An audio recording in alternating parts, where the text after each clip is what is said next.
Imagine this. You're 5 years old. You've just drawn a fire-breathing unicorn that also bakes cupcakes. You're excited. You run up to your teacher, proud and wide-eyed, and she smiles politely, then says, "That's nice." But next time, try drawing something real, like a house. And boom, just like that, a little spark gets snuffed out. You didn't know it then, but that was creativity being slowly, systematically strangled by the very institution that was supposed to help it grow. The education system. Let's talk about it. Standardization over individuality. Let's start with the elephant in the classroom, standardization. Schools treat students like it's running a factory. Everyone is lined up in neat little rows, moving through the same lessons, reading the same books, answering the same questions. It's like we're being assembled, not educated. And if you don't fit into that mold, too bad. Maybe you're a visual learner, or maybe you learn by doing. But school isn't built for that. It's built for bubble sheets and standardized tests. Multiple choice over multiple perspectives. Remember being told there's one right answer? Even for questions that had 5 interesting possibilities? Heaven forbid you have a unique thought. Nope, just pick A, B, C, or D, and hope you filled in the bubble dark enough. The whole system rewards sameness, not individuality. And that's the opposite of how creativity works. Creativity thrives on difference, on breaking patterns, on thinking sideways. But in school, you're told, think like everybody else or fail trying. Punishment for mistakes. Let's talk about something we've all felt in school, the fear of being wrong. In creative spaces, making mistakes is how you grow. Every good idea usually starts with 20 terrible ones. But in school, one wrong answer and you're slapped with a red X, a lowered grade, and sometimes even public shame. Raise your hand, give the wrong answer, and your classmates giggle. That sound still haunts you. Teachers say, there are no stupid questions, but 5 seconds later, they give you that look. You know the one. The, why would you even ask that face? So you stop asking, you stop risking, and that's how creativity dies. Not with a bang, but with a nervous kid choosing silence over embarrassment. Imagine if Picasso was told to stay between the lines. If Einstein was penalized for questioning the teacher. Creative people push boundaries, but school is all about staying in them. Art and creative programs get cut first. Now let's look at what happens when budgets get tight, which is almost always. What goes first? The arts. Music, gone. Drama, don't be dramatic. Dance, that's for TikTok. Visual arts, you can draw that at home. But these programs aren't fluff. They're foundational to creative thinking. Art class teaches you to see the world differently. Music teaches you to feel and express.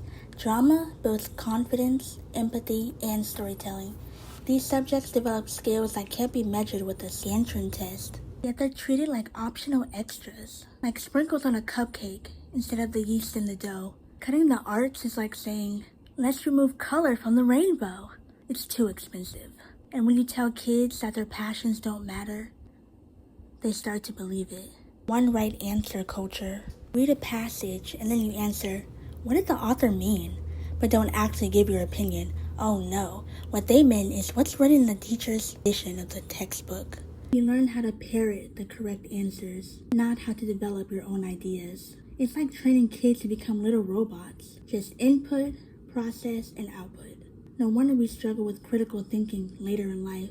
We weren't taught to think originally, just correctly. In creative work, there's rarely one right answer. In fact, sometimes there isn't an answer at all. That's the point. It's about the process, the exploration. But school's obsessed with finality. Just tell me the answer and move on. Creativity doesn't fit in a rubric. Try grading a dream. Try putting a score on imagination. It doesn't work. Creative boxes often get boxed into weird rubrics. Did the student follow the rules? Use 3 colors? Write exactly 500 words? And if they do something brilliant but unexpected, points off. They didn't follow the directions. In one class, I remember a student writing a poem in the shape of a tree. The teacher marked it down because it didn't follow proper stanza format. Can you imagine? It's like punishing a kid for adding paprika to their mac and cheese. Sorry, you didn't follow the recipe, but what if it tastes better now? Creativity breaks rules, but school grades you on how well you follow them. Lack of real-world application. Now, when was the last time you used the Pythagorean theorem in real life? Let's be honest. Meanwhile, creativity is everywhere. Solving a problem at work, starting a business, making a TikTok that doesn't suck, writing a resume that doesn't put people to sleep. But in school, we're rarely taught to use creativity to solve real-world problems. We memorize the theory, but we don't apply it. They teach us what to think, not how to think. And that's a crime in a world that changes this fast. Jobs today need innovation, critical thinking, adaptability, but we're still teaching like it's the 1950s, training kids to sit still, take notes, and wait for instructions. We need more MacGyvers, and instead, we're producing office drones, suppressing passion for practical careers. Okay, let's talk about the career talk. You tell a teacher or counselor, I want to be a writer, and they say, that's nice, but maybe consider something more realistic, like accounting. I mean, no hate to accountants, but why is practical always the goal? Why do we value job security more than joy? A kid says they want to be an artist, and everyone panics like they said they want to become a professional skydiving mime. Here's the thing. The future doesn't need more passionless employees. It needs innovators, creators, disruptors, people who do what they love and do it with fire. But school tells us to dim that fire. Choose stability, follow the formula, and then we wonder why so many adults are unfulfilled. No time for wonder. Between homework, tests, tutoring, and more tests, students barely have time to breathe, let alone wonder. But wonder is where creativity lives. Daydreaming, staring out the window, doodling in the margins, asking weird questions like, what if clouds are just sky jellyfish? Those aren't just distractions. They're signs of curiosity. And curiosity is the beginning of every great idea. But the system has no time for that. It's all deadlines and due dates. Kids go from 7 a.m. to midnight with no mental freedom, and we act shocked when they burn out. You want creativity to grow? Give it room. Let it breathe. Even plants need sunlight and space.